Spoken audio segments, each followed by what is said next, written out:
Breaking tonight, growing suggestions that Hillary Clinton and her staff may have intentionally obstructed justice, destroying evidence in the middle of an investigation. Welcome to the Kelly File, everyone. I'm Megyn Kelly. House Oversight Chairman Jason Chaffetz sent a letter to the district attorney for Washington, D.C. today, calling for a new probe in the conduct of both Mrs. Clinton and her staffers.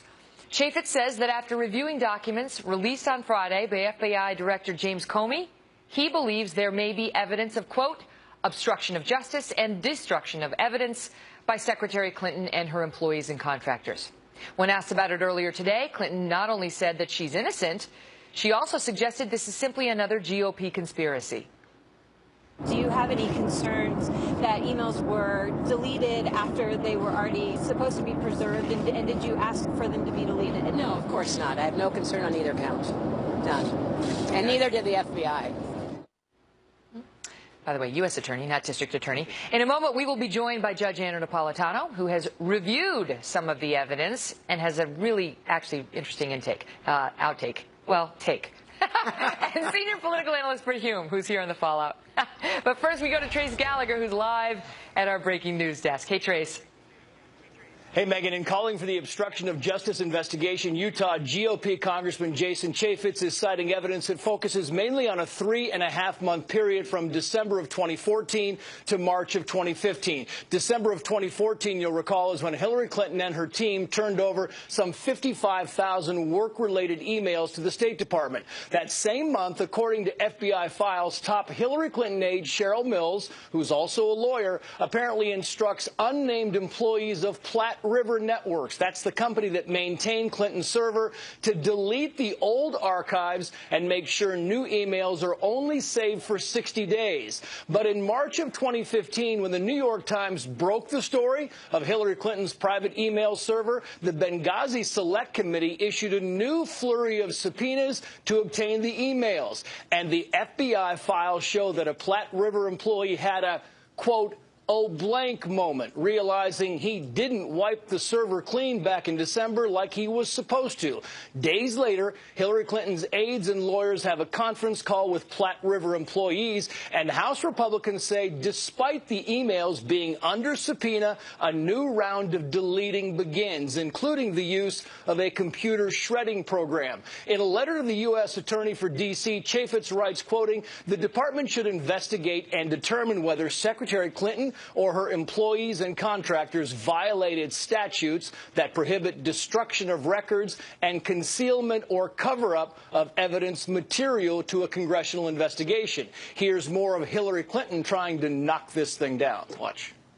The FBI resolved all of this. Their report answered all the questions.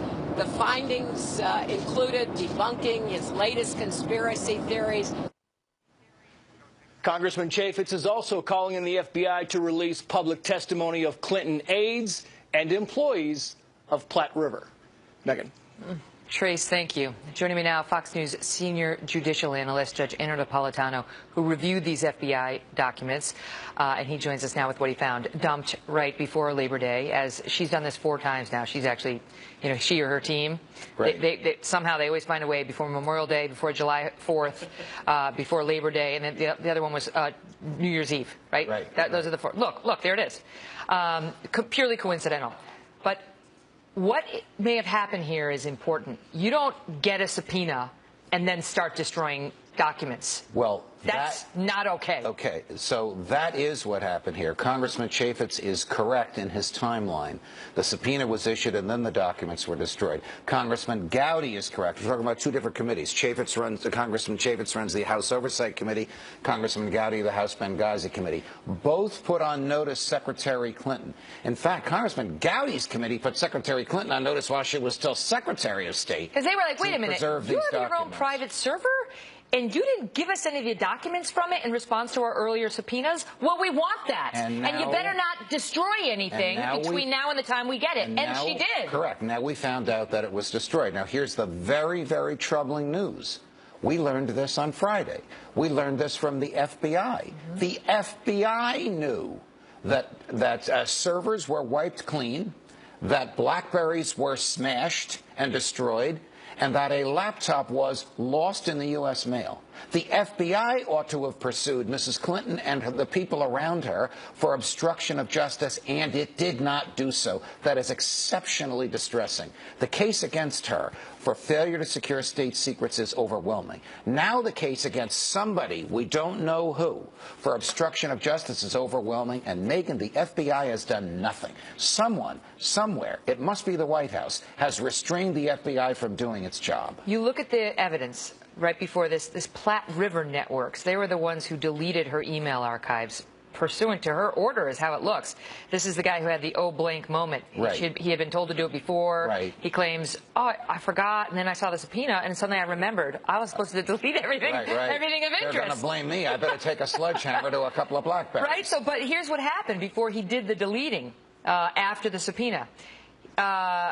He had a conference call with Secretary Clinton's attorneys just days before the deletions, created a work ticket on or about the day of the deletion, used BleachBit, a software program designed to prevent recovery of evidence, manual deletion of backups, and on it goes. And the question is, was this intentional, and what were they hiding, if anything? How could it not have been intentional with the regular, consistent, systematic destruction of evidence? And I'm sorry to tell you, her lawyers may have been involved in this, which adds another entirely different level of culpability. What if they say none of this stuff was responsive, and therefore we didn't need to keep it? It was all yoga, blah, blah, blah. You know, like that was, who cares? We could delete that stuff. She swore under oath to a federal judge, and she swore under oath to 2 congressional committees. She returned all of her work-related emails. The FBI found 17,800 work-related emails that she failed to return. Not all of them were readable because some of them had been destroyed. You tell me that's not a prima facie case of obstruction of justice, and the FBI has done nothing about it. And I don't know how far Congressman Chaffetz is going to go. Election day is 63 days from now. I don't even know that he could get to first base between now and Election day on this. You say the DOJ actually, I mean, the FBI actually violated policy in that interview. You believe they violated their own policy. Yes. How? Her lawyers told the DOJ she will not show up for an interview if you record it. It is policy of the DOJ to record every interview. There is no record of what she said other than the summaries written by the FBI agents who were in the room and who listened to her. In this digital age, there is no recording. There's a verbatim recording of every single other one of the witnesses interrogated in this case, except for Mrs. Clinton. Wow. I'm sure. How far can this go? I'm sure the average Joe watching at home right now could get such an exception as well. I'm sure. Right. If they got in trouble, there'd be no problem with all the stories that she has told that have turned out just not to add up. And then this. Listen, maybe there'll be an explanation other than the FBI has cleared me and you're all a bunch of idiots. Right. We'll wait for that. Judge, good to see you. Well, good to be with you. Well, she didn't really say that second part. So this story is the latest in a series of damaging revelations from Mrs. Clinton, covering both her handling of classified information and questions about the Clinton Foundation. Along with those revelations, we've seen a gradual but steady erosion in her poll numbers. Britt Hume is with us now on that. He's the Fox News senior political analyst and the newly named host of On the Record. Britt, it's great to see you again in so many different capacities. Well, thanks, Megan. It's kind of you. I'm only going to be there through the election, but I'm excited about it. And then back to God, golf, and grandchildren, which I know is the Britt Hume retirement plan. All right, so let's talk about Hillary Clinton and her. I mean, she's lost a 10-point lead. The news for her day after day after day, you know, it's not devastating on any one day, but it seems like we're getting to the death by 1,000 cuts feel. Well, Megan, it seems to me that what she needs to do is to try to overcome this severe problem she's had with people not trusting her. And, you know, I don't think she can eliminate the problem, but she might be able to gain some ground against the problem. And as long as these questions and revelations persist, it will be very difficult for her to do that. So that's the problem for her, that she's being held down by these questions. And, you know, it could reach the point where people just decide, you know, I just can't vote for this woman. Mm-hmm. And at which point they look at Donald Trump and say, can I vote for him?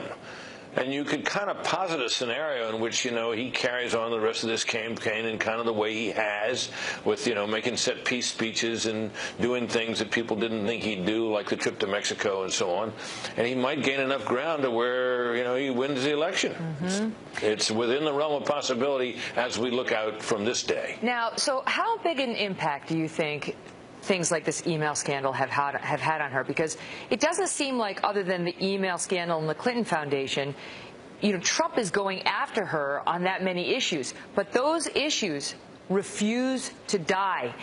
Every day we get something new on something else she's told us that's not true, something else she's done that is potentially problematic.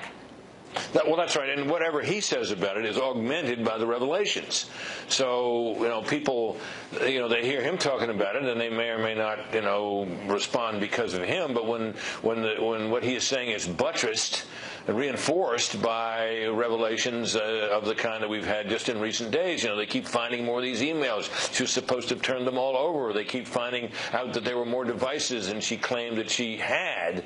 All these things, while none of them by themselves is a death blow, is the death by 1,000 cuts, and the cuts keep coming. What do you make of this 13 BlackBerry devices, Britt, which the aide is you know, killing with a hammer, and all in the wake of I just wanted to carry the one device. That was her whole explanation for not doing it the way she was supposed to.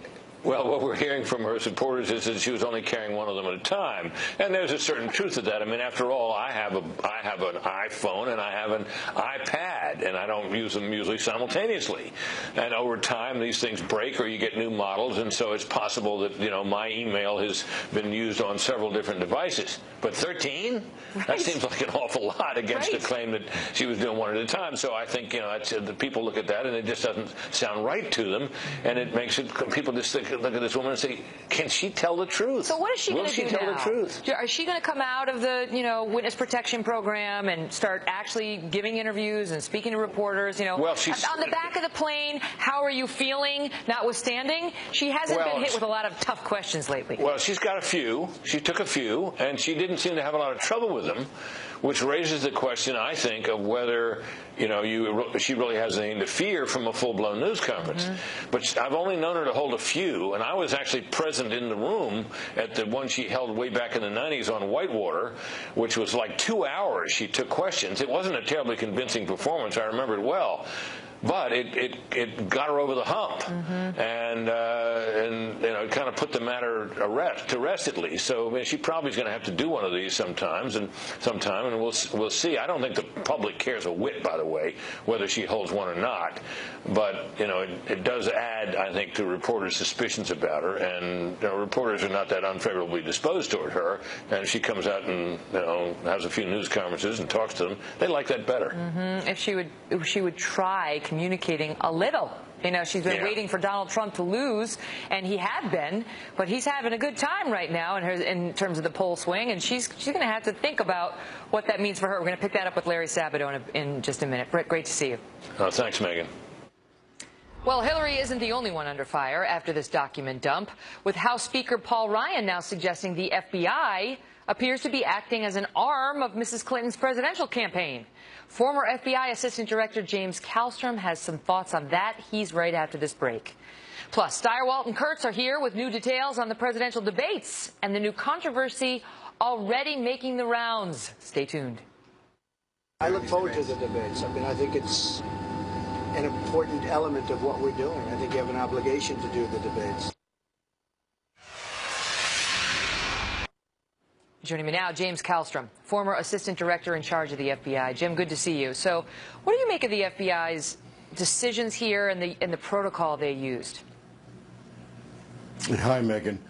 I was shocked and furious and dismayed, not really dismayed, I guess, but furious and shocked at the same time, because when does the FBI director, you know, pull the old political trick of waiting to a 3-day holiday weekend and then releasing information? What do they care? I'm shocked that he did that. What about you? We talked with the judge a moment ago about the protocols the FBI use. They've heavily redacted their, what they've given us, and it's not a transcript of the sit down with her, but it's notes from it.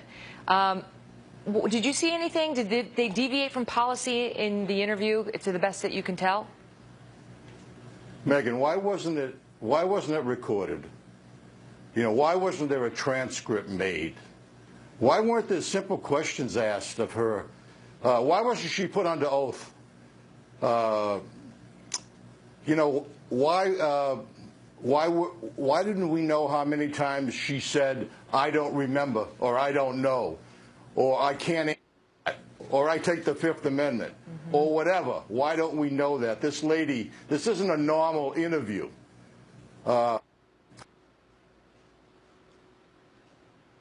Stand by. In front. We're going to get it resolved. We were taking some hits because of the weather there, but we're trying to work it out anyway. We're not giving up on Jim. Hold on. Let me see if we still have him. Do we have him? They're working on it. There he is. Let's give it a try. Jim, what do you think the answer to that is? Why do you think the FBI didn't do all those things? Because the FBI director is playing politics. I mean, the FBI director doesn't do things like that. The FBI director does not take the most famous, the best law enforcement agency in the world and politicize it by letting thing out, Labor Day weekend. I mean, I just think that's the worst thing he could do. Should be absolutely ashamed of himself. And this interview, why wasn't it recorded? Why wasn't there a transcript? Why wasn't she under oath? Who was in the room? Was Justice in the room? Who was in charge of the interview? Have you gotten any reaction from the FBI agents that you still talk to, Jim, about this? Meg and I've had contact with 50 different people, both inside and outside, retired agents that are basically disgusted. And, it's sort of the last straw. I'm just, and by the way, was she asked to be polygraphed? I mean, these are standard things that we do in these investigations. And then the Comey press conference. He gives this press conference, and then he's asked the question, he took a few questions later, and he's asked, what about the interview? And he says, well, I haven't visited the interview yet. I haven't read the interview yet. What? Was this a preconceived interview? I mean, obviously it was. It didn't have any impact. I mean, it's just nuts. It doesn't add up. Jim, thank you. Thanks for bearing with us, both to Jim and to you, audience. We want to get him on, so we deal with Mother Nature as we can with these satellite dishes. Joining me now with some reaction, DNC committee member and Hillary Clinton supporter, Robert Zimmerman. What do you make of that, Robert? First of all, how about that weekend document? I mean, she did it 3 times, and then the FBI helps her out, does her a solid by doing it the 4th document dump on for the Friday of Labor Day weekend. Come on. First, Megan, let's be clear. The document dump on Friday was a great tactic in the 1990s. But then I suggest my Republican friends take off their Walkmans, put the pager in their fanny pack and bring out their smartphone. Okay, let's get real about what we're living with in 2016. What I mean is, under technology that we live in today, these stories don't go away on Saturday morning. It's not about the technology. It's about living our lives. We see our children and we're at the beach and we're not thinking about Hillary Clinton. And that's the reason it gets released on those days. And we're still talking about it today on Tuesday. The reality is, because of the Internet, which is maybe a new concept for some of my Republican friends, the way they do social media, but because of the Internet, because of Twitter, because we have iPads and smartphones, these stories don't go away. Okay, why it's such an outdated type of thinking. Why did this group, the ones maintaining the server, hold on a second, Platte River, why did they delete her email archives despite knowing that they were subject to preservation orders? Let's be clear. The one thing I have in common with my Republican friends is that none of us have conducted an investigation. The FBI did. They're a full team. That's where we got this information. And my point to you is the FBI determined after a year's worth of evaluation and investigation, they evaluated the fact that there is no reason to proceed further with any other legal activities. They made their evaluation about it. And here's the point that's most important. And I've heard this said on the air. So you're not denying that it was improper. You're just relying on the FBI not indicting. You know something? I'm kind of old-fashioned that way. I leave it to the professionals to do the investigation. But the American versus public the political isn't necessarily looking to indict her. They're wondering whether they should elect her. That's so they right. have a different bar, and they want to know if she did something that, while maybe not illegal, was inappropriate, like telling the server people to delete all the emails while she was under subpoena. Well, let's be clear, by the way. I heard on this show, I've heard this on many networks throughout the country, the argument that, well, she deliberately hid or deleted 15,000 emails, or the FBI found 15,000 emails. The FBI director pointed out many of those found emails were, in fact, could be duplicates, personal, and they were not deliberately deleted. He found no evidence of any effort to deliberately delete the emails. Well, they were deliberately deleted, 30,000 of them. They can only retrieve about 15,000. Wait a second. They were deleted because they were purged out of the system. Because she said she believed that these were personal. She didn't do it, but she told her people. No, but that's not the point. Get rid of the personal also, stuff. many of them were automatically purged from the system, and many of those emails are duplicates of the emails that were already made public. I only have a short time left. Okay. Why do you think her poll numbers are tightening now?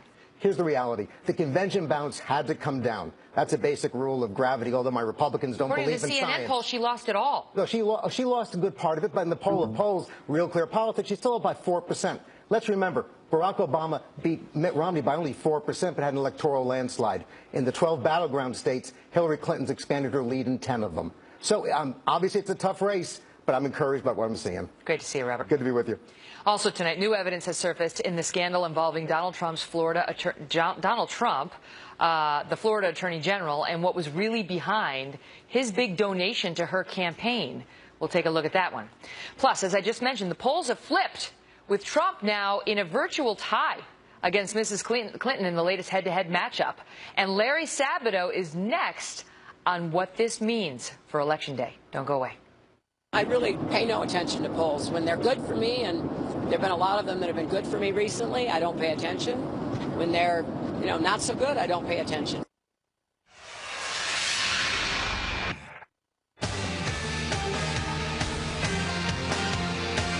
Just 63 days till Decision Day, and tonight national security is playing front and center for Donald Trump.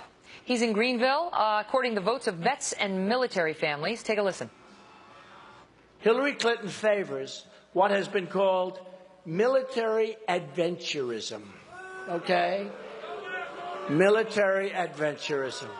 Rushing to invade countries, displacing millions of families, and then inviting the refugees into our country. I believe in a foreign policy based on our national interests that focus on American security and regional stability, instead of using our military to create democracies in countries with no democratic history. Carl Cameron is live in Greenville, North Carolina, with the very latest from the campaign trail. Hey, Carl. Hi, Megan. He's talking national security today as well as tomorrow, but he made a little bit of news in the last hour on the O'Reilly factor when Bill asked him about whether he'd release his tax returns, and of course he said not until the audit that he's been under for years is ended.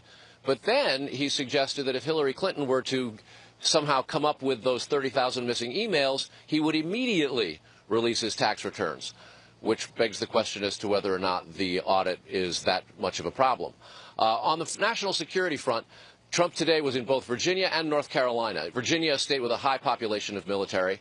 North Carolina, a key swing state where the battle is very tough. The polls are tightening across the country. And earlier today, in his remarks about national security, Trump raised some eyebrows in Virginia when he suggested that the count for civilian casualties in the various different U.S. military operations across the globe are somehow misleading the American public, and it's far worse than we're led to believe. Listen. The Middle East now is a total catastrophe between the migration and all of the problem and all of the death. And I'm talking death on both sides, folks. I'm talking death on both sides.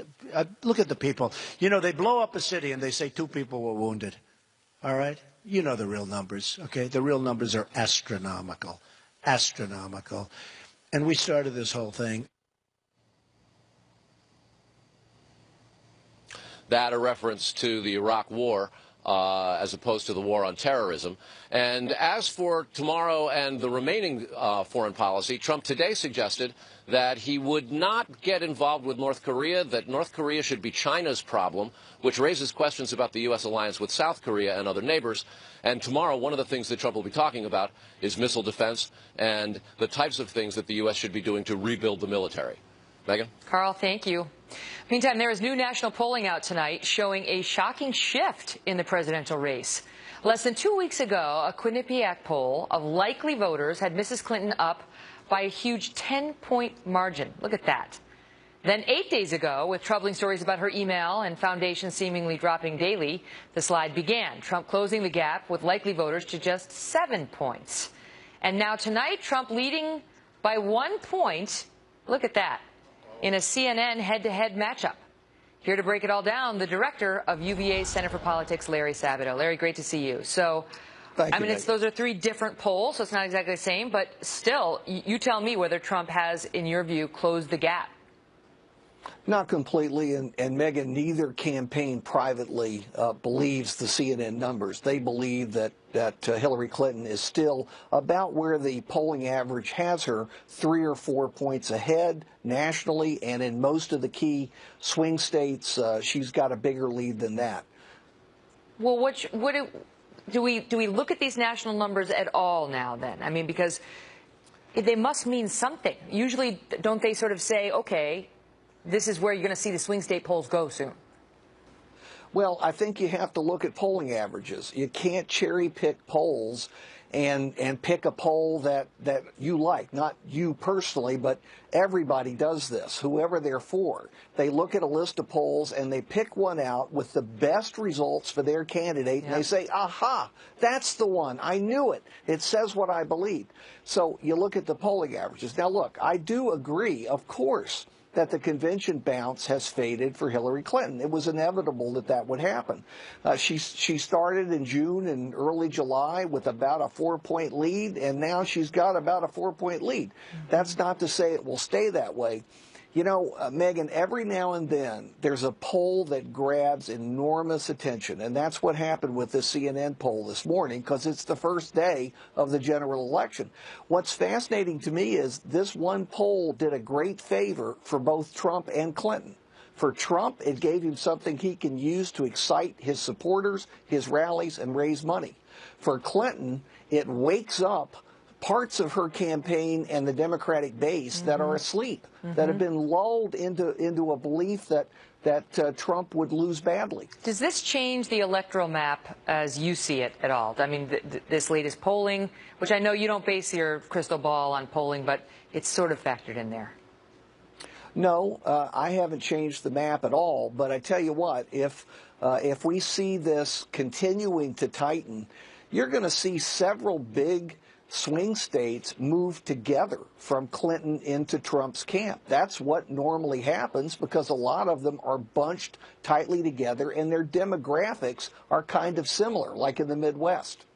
Do you make any accounting in your crystal ball, which predicts Hillary winning by a lot, for ground game? I know, Trump has struggled on the ground game, but he thinks he can enthuse people enough via the airwaves and, speeches and so on, television, that he can compensate for that. Well, that's his hope, Megyn, and maybe it will work out that way.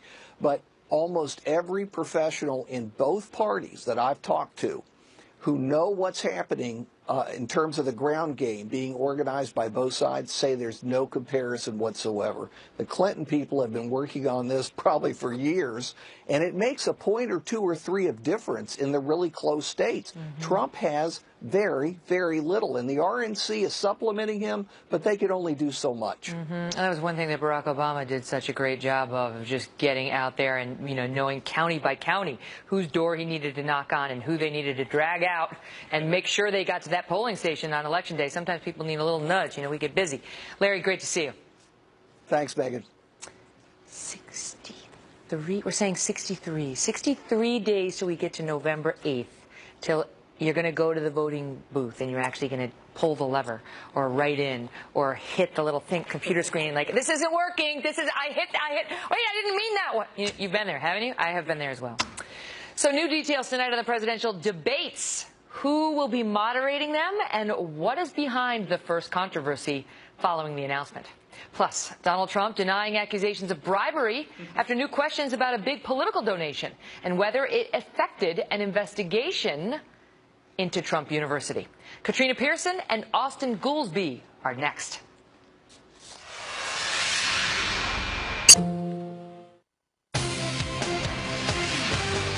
Developing tonight, Donald Trump is pushing back against claims of corruption following new revelations about a 2013 donation to a political group that was backing Florida's Attorney General Pam Bondi, a Republican.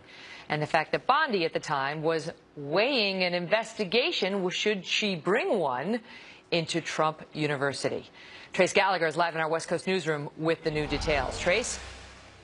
Megan, at the time, Florida Attorney General Pam Bondi was looking into complaints about Trump Institute, which is an affiliate of Trump University. In 2013, Bondi's office confirmed to the Orlando Sentinel that it was considering joining a New York State inquiry into Trump U. But just days after Bondi's campaign got a $25,000 donation from the Trump Foundation, Bondi decided not to pursue the case because of, quote, insufficient grounds. Both Donald Trump and Pam Bondi strongly deny there was any type of bribe or quid pro quo, but the two camps differ on how the donation came about. A spokesman for Pam Bondi told the Associated Press back in June that not only did she speak to Donald Trump, she personally asked him for the money. But Trump recalls it differently. Watch. I never spoke to her. First of all, she's beyond reproach. She's a fine person. Never spoke to her about it at all. Pam Bondi. She's a fine person. Never spoke to her about it at all. Never. That was 5 nevers, by the way. Trump acknowledges knowing Pam Bondi for years and having a lot of respect for her, and she clearly supports Trump, even spoke at the GOP convention. However the donation came about, it broke the rules for charitable foundations giving to political campaigns. Trump was forced to pay $2,500 in penalties to the IRS. Clinton supporters are frustrated that the Clinton Foundation is getting a ton of negative media, and the Trump Foundation, they say, seems to be getting a free pass. Trump supporters say there's a difference between one donation and a flood of donations. Megan. Trace, thank you. Well, on several occasions, Mr. Trump has spoken about his past political donations to both parties and his motivations for donating as a New York businessman. Watch. I give to everybody. When they call, I give. And you know what? When I need something from them, 2 years later, 3 years later, I call them. They are there for me. I've given to Democrats. I've given to Hillary. I've given to everybody because that was my job. I got to give to them because when I want something, I get it. Joining me now with both sides of the debate, Trump campaign national spokesperson Katrina Pierson and former chief economist to President Obama, Austin Goolsbee. Great to see you both. So, hi, Megan. Austin, is this an issue? I'll start with you. Do you see this as an issue? I mean, it was a $2,500 fine. He paid it. Yes. Look, there's two different things. One is the foundation directly violating federal law, it's a charitable foundation. It's making donations to a political campaign. For that, they got in trouble and they paid a fine. The second is, then we come to find out that the payment was to an attorney general who was actually considering whether to join the lawsuit for fraud against Trump University and the Trump Institute. I think this is going to have legs. I feel bad for the Trump surrogates that they were pumping up the Trump surrogates to attack the Clinton Foundation, knowing all along that they were themselves going to have this coming down the road. I mean, all right, we'll get to whether this is like the Clinton Foundation in just 1 second. Let's digest Trump University for a second, then we're going to move on to that comparison. Katrina, let me ask you, the timing, is not ideal for those defending Trump because it was 4 days after the donation came, 4 days after it was reported that Pam Bondi's office was weighing whether to investigate Trump University. So 4 days later he donated, and then she said, "Never mind, I'm not going to investigate you." So you see why people say that stinks a little bit. I could see how the Clinton campaign is trying to make it sound that way, and you had mentioned earlier in the package where Mr. Trump has been consistently contributing to politicians, particularly in Florida. It is his second home, and it was one of his biggest criticisms by his opponents in the primary. The situation here, Pam Bondi took office in 2011, and during her tenure, there was one complaint, Megan, that didn't even make it to her office. This was a staff decision. And the reason why she received the donation in 2013... You're talking about, you're saying unlike New York, she was not flooded with angry consumers saying, "Go get him." Absolutely. Absolutely. This was one one complaint that Pam Bondi received in her office, and it didn't even go to her. It went to staff, which is why they found no sufficient evidence. Why did, and the before reason I why get the back to money Austin, came in why did he 2013 say that he'd never spoken to her, Katrina, when her spokesperson says that's not true, that she did call him and personally asked him for the money? Because he was asked if she talked to him about Trump University. They've never talked about Trump University. She asked him for a donation, absolutely, but they never talked about Trump University because it never came across her radar. Okay. Austin, the comparison to the Clinton Foundation is accused of taking, tens of millions of dollars, more than that, from people who are trying to essentially buy access to our Secretary of State. You really think that's comparable to one donation? No. I believe that is a somewhat radical mischaracterization of the charge against the Clinton Foundation. And B, we're talking about admitted violation of the law. So the question of access were things like the staff of the Clinton Foundation asking, could the secretary meet with the Nobel Peace Prize winner? And people like that. People who had been denied through State Department channels and used the foundation contacts to get back channel access. Also denied.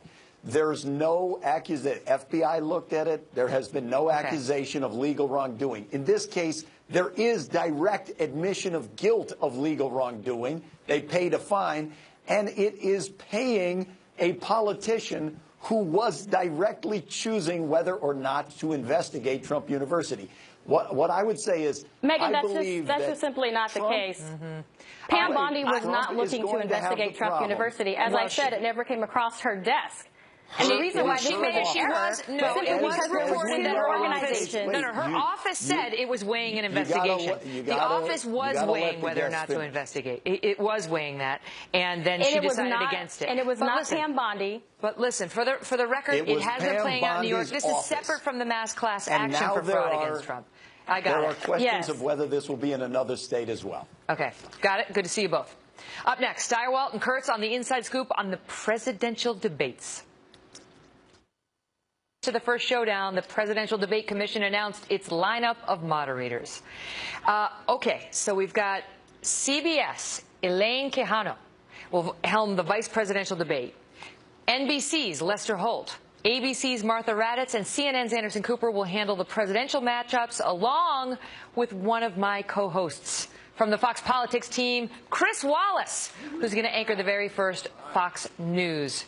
Well, it's not a Fox News debate, but he's the first Fox News guy to anchor a presidential debate, so we're all very proud of him. Joining me now, Fox News digital politics editor Chris Stirewalt and host of Media Buzz, Howie Kurtz. So first of all, Stirewalt's on the debate prep team with me. And so first, yay, Chris, very happy. He's awesome. He's a badass. It's going to go great. Seriously, he is very good. So I want to just get your overall thoughts, Chris, on the selection and what it likely tells us. Well, what it tells us is that whenever Chris Wallace does that thing with his glasses, look out. When the glasses come down like that, you're dead. You're roasted. Exactly. Look, I think the fact that Trump quickly accepted is testament to a balanced slate of options here, fair-minded folks. That second one with the tag team is going to be maybe tough, but basically what you have here is Anderson Cooper doing a town hall. Is the normalization of this election. Trump is trying hard to normalize. Normal candidates do normal debates. We have normal debates. We're having a more normal election now than we were before, and this is a reflection of that. Howie, your thoughts? Well, really, the first debate represents Donald Trump's best shot at passing the commander-in-chief test, as presenting himself temperamentally as a plausible president. Hillary Clinton's been in government forever. She doesn't really face that particular problem. But Trump has the chance here to pull a Reagan. If he comes in, he's reasonably serious. He doesn't call her crooked Hillary, speaks in complete sentences. He could beat the expectations game that we all like to play. Speaking of commander-in-chief tests, tomorrow night, NBC is having its own commander-in-chief forum hosted by Matt Lauer. There was a coin toss to see who would go first. It will be Hillary, and then Trump will go. What is this, Chris? And is it helpful to go first or second? I don't think it matters when you have the host of the Today Show is going to come out and ask some questions of these folks. Matt Lauer is a good questioner. I'm not saying he's a bad questioner. I'm just saying I expect this to be, they're going to talk a lot, and it's going to be like a television interview, and they're going to talk a lot, and there will be a profusion of words gushing out across the land in a torrent, but it's not a debate. And don't kid yourselves into thinking that this is some real debate. This is going to be a lot of palaver and very, very little in terms of the real stuff. I predict we will be impressed with Lauer because he usually does his homework. Howie, the significance of Fox News getting a debate here? Well, it's true diversity. You have a black anchor, you have a Hispanic anchor, you have a gay anchor, 2 female anchors, and somebody from Fox News. And, you know, that's ultimate diversity. Now, Chris Wallace has taken a little heat for saying on my show that he was not going to truth squad the candidates' answers. Remember how Candy Crowley got beat up for trying to correct Mitt Romney, what he was saying about President Obama and what he had said about Benghazi? Yeah. So look, Chris is going to come in there. He's going to deal with the facts, and he is going to ask follow-up questions, but he doesn't want to personally debate the candidates. Badass. That's what he is. Checks the badass box. We'll be right back. Will you watch the presidential debates? Facebook.com/The Kelly File, on Twitter @Megyn Kelly. Let me know.